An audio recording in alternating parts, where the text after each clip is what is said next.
anbiya'i wal mursalin wa ala alihi wa ashabi rasulillah ajmain.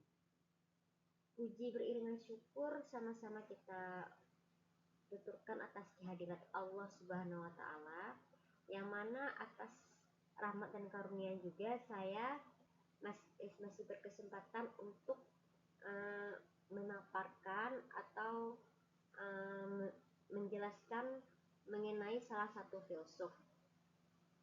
Baiklah, izinkan saya Yuliana Pertiwi akan menjelaskan mengenai salah satu filsuf yang bernama Khalil Gibran. Tentunya ketika kita mendengar Khalil Gibran itu tidak begitu asing lagi bagi kita, karena Khalil Gibran itu selain merupakan seorang filsuf, juga merupakan seorang penyair yang begitu banyak menginspirasi para penyair dunia. Kalau di Indonesia sendiri itu tuh ada Chairil Anwar, Sultan Takir Ali Syahbana, dan Amir Hamzah yang begitu sangat terinspirasi dengan adanya Khalil Gibran. Baik, untuk lebih lanjutnya saya akan menjelaskan atau memaparkan mengenai apa dan siapa Khalil Gibran tersebut.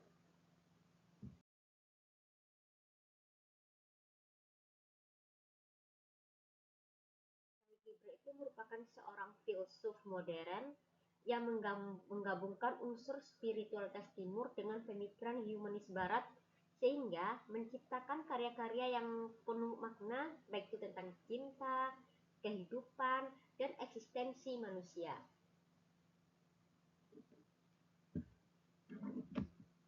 Khalil Gibran itu mulai menulis itu dalam usia cukup relatif muda, dan awalnya itu beliau menulis pada usia 15 tahun ketika ia masih bersekolah di Boston, Amerika Serikat.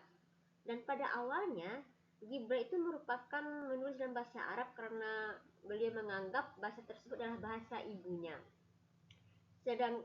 Setelah itu Gibran kemudian mulai menulis dalam bahasa Inggris setelah ia pindah ke Amerika Serikat pada tahun 1965. Karya-karya awal Khalil Gibran itu yang paling terkenal adalah Broken Wings yang ditulis pada tahun 1912, dan Broken Wings itu merupakan sebuah novel yang menceritakan kisah cinta yang tragis antara seorang pria Lebanon dan seorang wanita yang berasal dari keluarga bangsawan.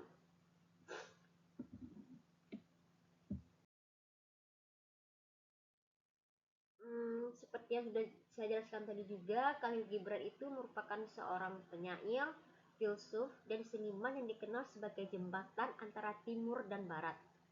Dan melalui karya-karyanya ini, ia mengajarkan nilai-nilai cinta, kebijaksanaan, dan spiritualitas yang melampaui batas budaya dan agama. Dan beliau lahir di Lebanon pada tahun 1813 dan menghabiskan sebagian besar hidupnya di Amerika Serikat, tepatnya di Boston, di mana ia menulis sebagian besar karyanya dalam bahasa Inggris dan Arab dengan gaya tulisannya yang puitis dan penuh cinta. Maka tidak heran maka Khalil Gibran ini dikenal dengan sang filsuf cinta. Sementara alasan lain Khalil Gibran disebut sebagai jembatan kebijaksanaan antara timur dan barat karena karyanya menggabungkan elemen-elemen kebudayaan dan spiritualitas dari kedua dunia tersebut, yaitu antara timur dan barat. Beberapa alasannya itu antara lain yaitu pertama, Gibran lahir di Lebanon dan di sebuah negara yang terletak di persimpangan antara timur dan barat. Alasan yang kedua, ia dibesarkan dalam tradisi kebudayaan Arab dan Kristen yang memberinya pemahaman yang mendalam tentang kebijaksanaan dan spiritualitas timur. Setelah itu, alasan ketiganya itu Gibran kemudian pindah ke Amerika Serikat, tepatnya di Boston, seperti yang sudah saya paparkan tadi, di mana ia terpengaruh oleh kebudayaan dan filsafat barat. Sementara karya-karya yang menggabungkan timur dan barat dari Khalil Gibran itu sendiri yaitu seperti The Prophet, The Broken Wings, dan sementara karya-karya sering menggabungkan metafora dan simbolisme yang berasal dari kebudayaan timur tapi juga mengandung pesan-pesan yang relevan dengan kebudayaan modern di barat.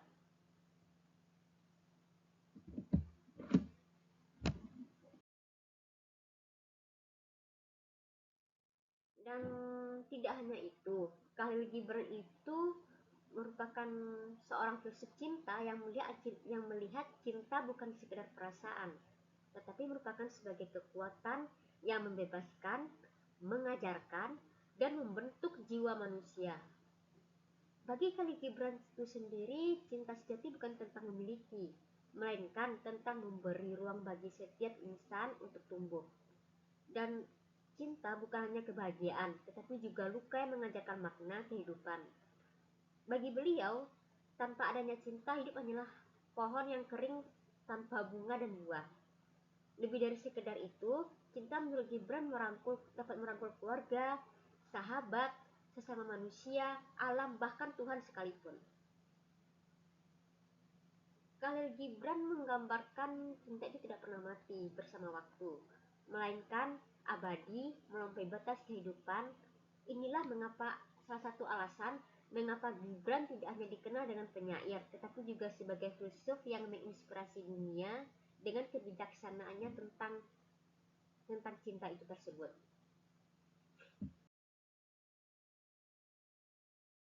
Dan kehidupan awal Kang Gibran itu sendiri, eh, ya orang-orang mengenalnya dengan nama Khalil Gibran.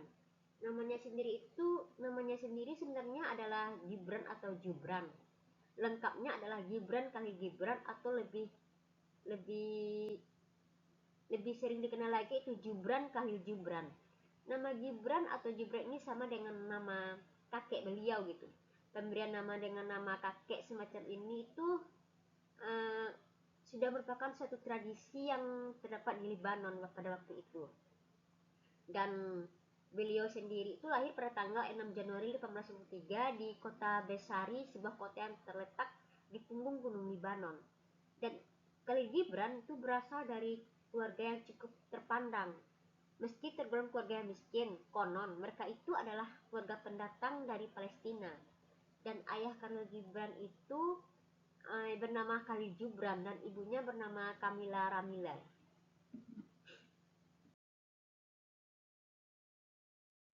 Dan ya, pada usia 10 tahun, Khalil Gibran itu bersama ibunya dan kedua adik perempuannya meninggalkan tanah kelahirannya dan memulai suatu babak baru di Boston di Amerika Serikat.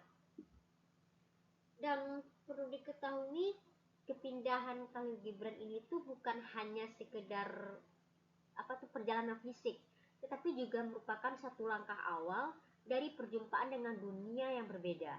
Seperti banyak imigran pada akhir-akhir zaman abad ke-19, Khalil Gibran mengalami kejutan budaya, terhanyut dalam perbedaan bahasa, baik itu tradisi, cara hidup yang jauh dari apa yang pernah ia kenal. Namun, dari perbedaan budaya inilah pemikirannya mulai tumbuh dan kelak membentuk karya-karyanya yang ya begitu menggugah jiwa. Masih mengenai kehidupan awal Khalil Gibran, pada di bangku sekolah umum di Boston, Amerika Serikat, Gibran eh, Gibran pernah menikmati masa-masa penuh keceriaan sekaligus mengalami proses akulturasi dengan budaya Amerika. Ya, karena perbedaan budaya antara timur dan barat itu tadi. Baik itu selain dari budaya itu, dari bahasanya juga, dan gayanya yang mulai terbentuk oleh lingkungan barunya, sehingga menceritakan corak kehidupan dari dunia barat. Namun, proses Amerikanisasinya itu hanyalah berlangsung cukup singkat, ya sekitar lebih kurang 3 tahun. Dan kemudian ia kembali ke Beirut, dan di sana ia melanjutkan pendidikannya di College de la di College de, de maaf di The College de las Sages, yaitu sebuah sekolah tinggi Katolik Moronit, tempat ia mendalami bahasa Arab dan warisan intelektual timurnya. Dan pada perjalanan ini tuh yang menjadi titik balik yang memperkaya perspektifnya mengenai atau menjembatani pemikirannya antara timur dan barat yang kelak mewarnai karya-karya beliau. Dan setelah itu, pada usia 19 tahun, Khalil Gibran kembali meninggalkan tanah kelahirannya. Tetapi Lebanon tak pernah benar-benar pergi dari ingatannya. Negeri itu telah menjadi bagian dari jiwanya, sumber inspirasi yang terus mengalir dalam setiap karyanya. Sedangkan di Boston, ia menulis tentang Lebanon, karena bukan sekedar untuk mengenang, tetapi untuk mengekspresikan dirinya dengan lebih mendalam. Dan melalui tulisan-tulisannya, ia menghidupkan kembali kehangatan dan spiritualitas tanah kelahirannya, menjadikannya jembatan yang menghubungkan antara dunia timur dan barat tersebut. Paradoksnya, justru dalam perpisahan ini Gibran menemukan yang dinamakan suatu kebebasan yang lebih besar, yang merangkup kebebasan untuk berpikir, berekspresi, dan merangkai dua pengalaman budaya yang berbeda menjadi satu harmoni yang unik. Dari pencampuran inilah lahir gagasan-gagasan besar yang kelak menjadikannya salah satu pemikir yang paling berpengaruh di dunia.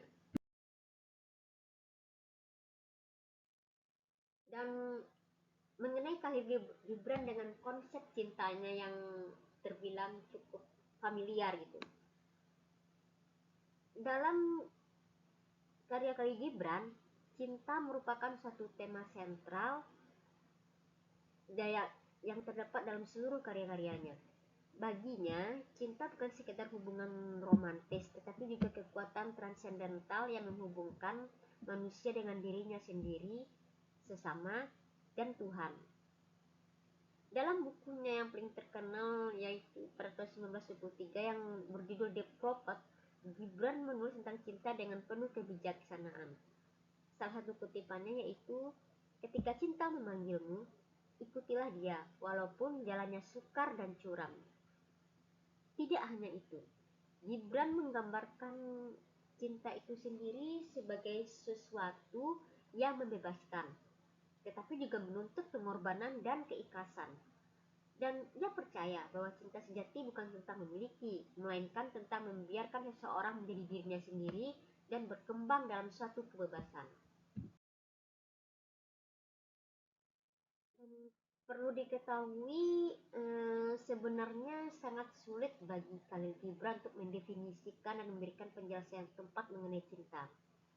Karena menurut Khalil Gibran itu, cinta bukanlah satu hal yang bisa semerta-merta hanya diungkapkan melalui kata-kata. Menurut Khalil Gibran, cinta lebih penting dan untuk didalami dan dihayati oleh masing-masing orang dan daripada sekedar dirumuskan dalam suatu kata-kata. Karena cinta cenderung berada di ranah subjektivitas dan emosional. Suka duka, pahit, dan bahagia semua itu adalah bagian dari suatu cinta. Dan ada beberapa hal yang diperhatikan saat mencoba memahami suatu kejadian cinta. Yang pertama, seseorang tidak akan bisa mencintai jika dia sendiri tidak memilikinya.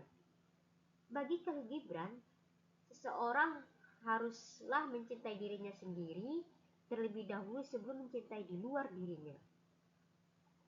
Dan orang bisa memberi hanya jika dia mempunyai, bukan berarti sebagai bentuk egoisme, bukan.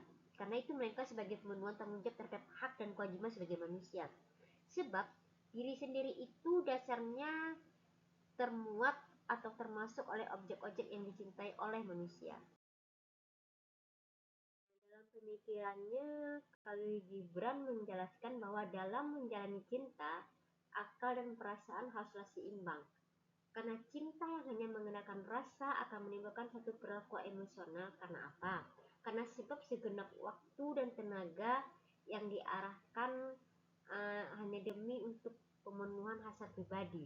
Sehingga sifatnya tentunya akan menimbulkan satu egois. Sedangkan cinta tanpa rasa hanya akan membuat cinta ini sebuah aktivitas formal yang hampa dan tidak indah pastinya. Dalam satu karyanya, Khalil Gibran pernah berkata, pikiran dan emosi kamu berfungsi sebagai kemudi dan layar bagi jiwa kamu saat mengarungi lautan. Kamu masih bisa hanyut atau bertahan di tengah lautan jika layar atau kemudi kamu roboh.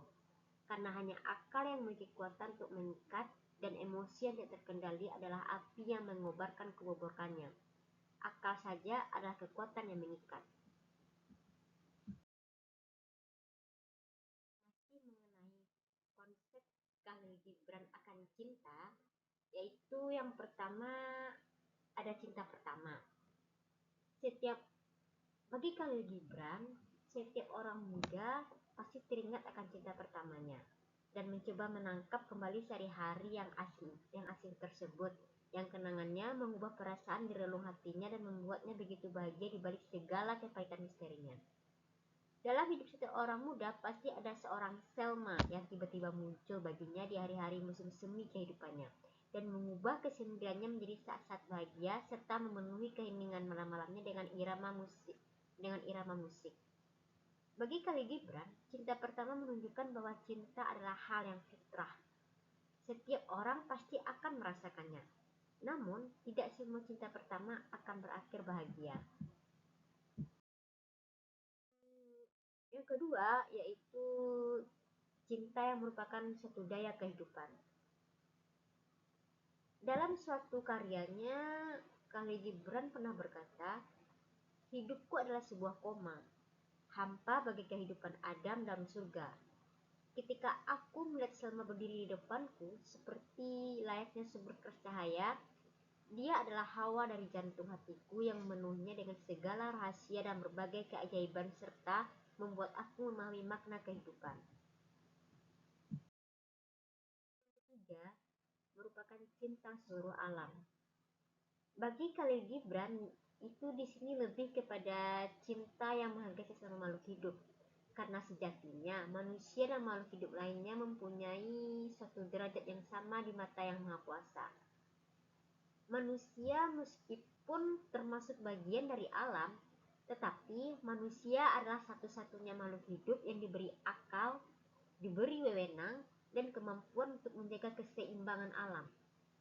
Meskipun memanfaatkan dan memakai potensi dari alam adalah kodrat manusia yang tidak bisa dihindari, tetapi dengan manusia menggunakan potensi dari alam tersebut untuk keberlangsungan hidup adalah suatu cara agar roda kehidupan di alam berjalan seimbang.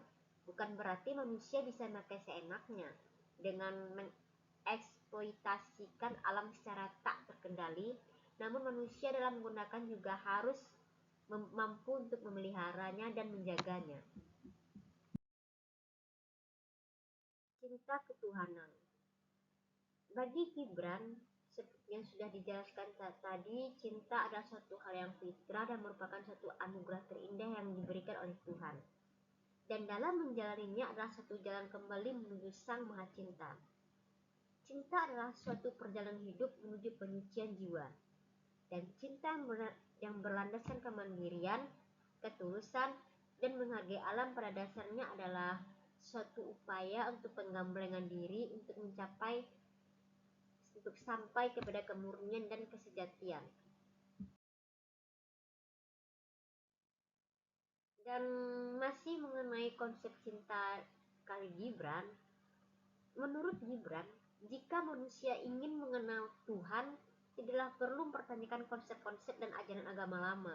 Juga tidak perlu melalui gerakan-gerakan massa, pergolakan-pergolakan, revolusi-revolusi, atau membuat acara tertentu.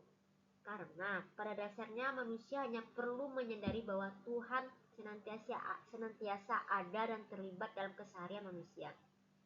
Dan jika ingin mengenal Tuhan, janganlah menjadi pemeluk teka-teki. Sebaiknya pandanglah di sekelilingnya. Pandanglah di sekeliling kita dan maka kita akan melihat Tuhan tersebut.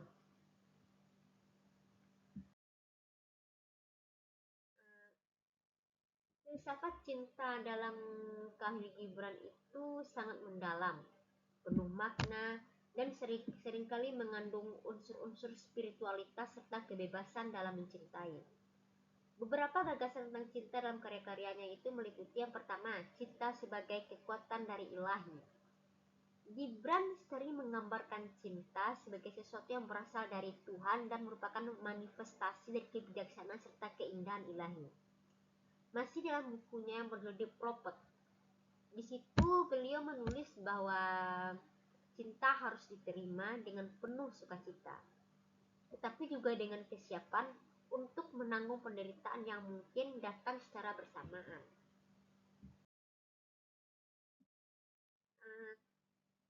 Kebebasan dalam cinta. Salah satu konsep utama dalam filsafat cintanya adalah kebebasan dalam puisinya. Khalil Gibran menekankan bahwa cinta tidak boleh menjadi suatu belenggu, tidak boleh menjadi suatu rintangan, melainkan harus memberi ruang bagi pasangan untuk tetap menjadi diri mereka sendiri. Masih dalam The Prophet, beliau berkata, cintailah satu sama lain, tetapi jangan membuat ikatan dari cinta. Biarkan biarkan satu cinta itu menjadi laut yang bergerak di antara pantai-pantai jiwamu. Dan selanjutnya itu atau yang ketiga adalah cinta dan penderitaan. Gibran melihat cinta bukan hanya sebagai suatu momen kebahagiaan, tetapi juga merupakan suatu ujian yang akan membawa seseorang pada pemurnian jiwanya. Khalil Gibran percaya bahwa cinta sejati akan menguji dan bahkan menyakiti secara bersamaan. Tetapi dari situlah manusia akan menemukan makna yang lebih dalam. Dan yang keempat itu adalah cinta dan kesempurnaan jiwa. Menurut Khalil Gibran, cinta adalah jalan menuju kesempurnaan dan pencerahan. Cinta bukan sekedar hubungan antara dua manusia, tetapi juga merupakan suatu perjalanan spiritual yang mendekatkan manusia kepada hakikat hidupnya. Yang kelima, cinta adalah suatu pengorbanan. Dalam beberapa karyanya seperti Sayap-Sayap Patah, di situ Khalil Gibran menunjukkan bagaimana cinta sejati yang sering menuntut suatu pengorbanan. Cinta sejati bukan tentang memiliki, tapi tentang memberi tanpa pamrih. Baiklah, seperti yang sudah saya paparkan tadi, yang saya paparkan di awal ya, Khalil Gibran itu dikenal sebagai sang jembatan timur dan barat karena ia berhasil menggabungkan nilai-nilai spiritual dan filosofis dari kedua dunia dalam karya-karyanya. Dan alasannya yaitu yang pertama, karena gaya bahasa dan sastranya. Dalam karya-karyanya, Khalil Gibran menggunakan metafora dan simbolisme khas sastra Arab, tetapi dengan suatu pendekatan yang lebih universal dan mudah dipahami oleh pembaca barat. Hal ini membuat tulisnya diterima oleh berbagai kalangan, termasuk barat sendiri. Dan yang kedua, pengaruh budaya timur dan barat. Khalil Gibran seperti yang sudah kita ketahui itu lahir di Lebanon, yang kaya akan tradisi Arab dan Islam. Tetapi ia juga menghabiskan sebagian besar hidupnya di Amerika Serikat. Hal ini memungkinkannya untuk memahami dan menggabungkan timur yang spiritual dengan pemikiran barat yang lebih rasional.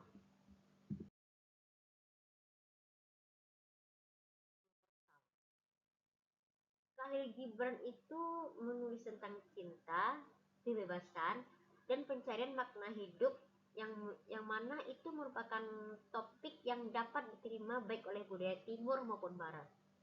Misalnya, dalam bukunya yang terkenal berjudul The Prophet, ia mengajarkan atau mendeskripsikan kebijaksanaan yang selaras dengan ajaran sufisme timur sekaligus pemikiran eksistensialis dari barat.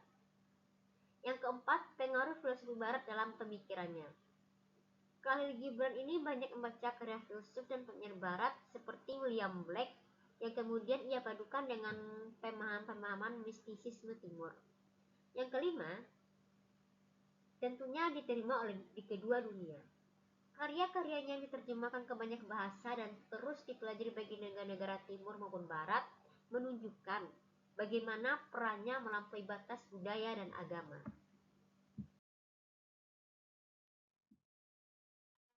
Lanjut ke warisan Khalil Gibran. Meskipun Khalil Gibran sudah meninggal pada tahun 1931 silam, warisannya akan tetap hidup dalam karya-karyanya. Pemikirannya tentang cinta, kehidupan, dan spiritualitas terus menginspirasi banyak orang di seluruh dunia.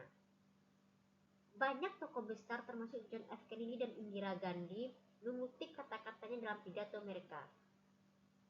Selain itu, karya besar yang berjudul Prophet tersebut tetap menjadi salah satu buku yang paling banyak dibaca dan dikutip dalam sejarah sastra.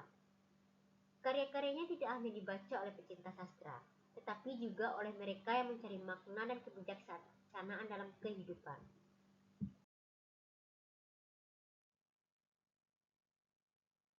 Dan penutupnya dari paparan saya tadi itu Khalil Gibran adalah lebih dari sekedar seorang penyair pastinya. Ia adalah seorang filsuf cinta yang mengajarkan dunia tentang arti kasih sayang, kebebasan, spiritualitas dengan kemampuan uniknya untuk menyatukan nilai-nilai timur dan barat. Gibran telah menciptakan warisan yang abadi. Kata-kata yang tentang cinta terus menggema dalam hati jutaan orang, sehingga menjadikannya salah satu tokoh sastra dan filsafat paling berpengaruh sepanjang masa. Filsafat cinta Khalil Gibran mengajarkan bahwa cinta adalah kebebasan, keindahan, dan penderitaan yang menyatu dalam satu kesatuan. Ia mengajak kita untuk mencintai dengan tulus, tetapi tanpa kepemilikan, untuk menerima kebahagiaan dalam cinta, tetapi juga siap menerima luka yang mungkin datang bersamanya. Baiklah, itulah tadi paparan saya mengenai salah satu filsuf favorit saya, Khalil Gibran. Semoga dapat diterima. Saya Yuliana Pertiwi. Terima kasih atas waktunya. Assalamualaikum warahmatullahi wabarakatuh.